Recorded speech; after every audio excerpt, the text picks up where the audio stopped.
Alright, today I'm going to be discussing a little bit about the assessment Toews I4. Now this assessment isn't for use of the younger children, it's actually appropriate for the children age 8 years 0 months to 17 years 11 months. This tool we're going to use to help assess language, and therefore it will give us the ability to help identify children with developmental or language delays. It does include 6 subtests, and we'll discuss each subtest in more detail here.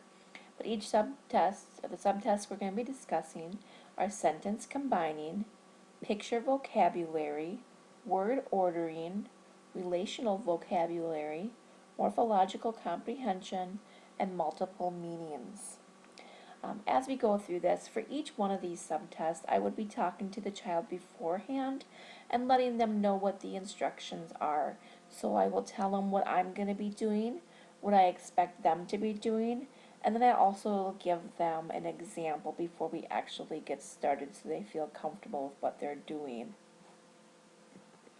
The assessment is approximately 30 to 60 minutes long, and it also goes through the different scoring processes because each subtest has a different scoring process and a different point at which you would stop if the child was to be answering incorrectly. So you would definitely need to refer back to those instructions to make sure that you're actually doing the assessment correctly.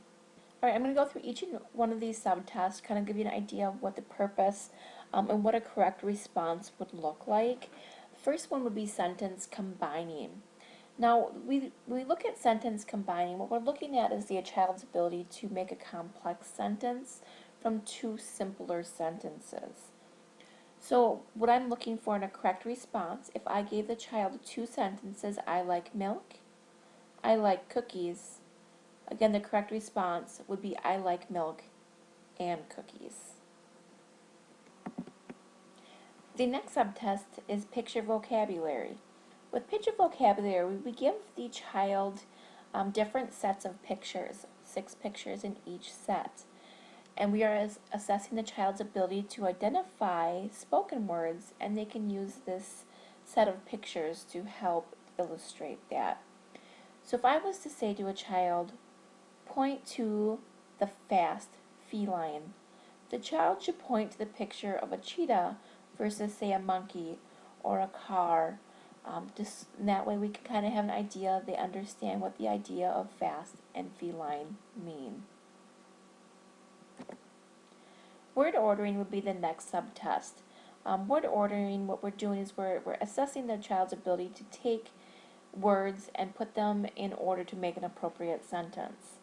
So if I was to give the child the words to, ready, you, go, and are, I would expect a response back of, are you ready to go, for it to be correct.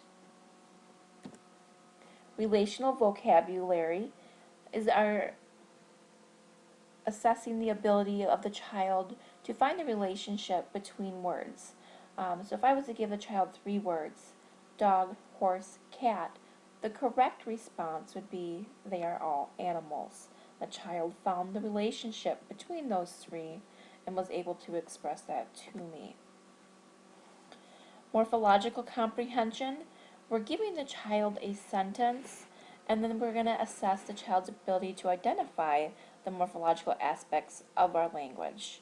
So when I give that child a sentence such as, he done the dishes already, the correct response would be that sentence is incorrect because done really should be did.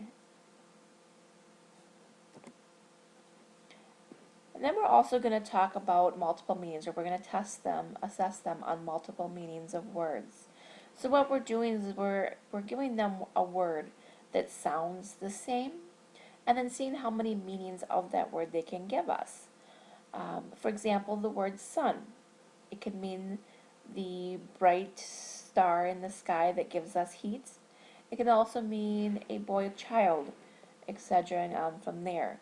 And we score that one a little bit differently because we score it with how many correct meanings they give of that word. And then wrapping up the whole assessment process is the scoring process. So again, each subtest has its own scoring procedures, its own point where you would cut off that assessment and go on to the next subtest.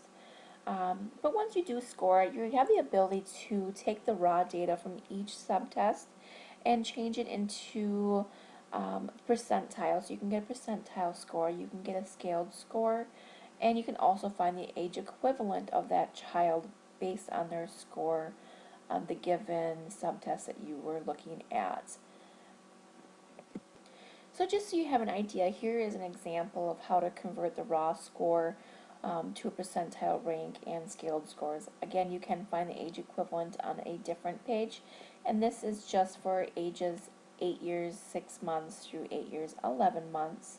So how this would work is you would look at your subtest, say we're looking at picture vocabulary, and their raw score was 41.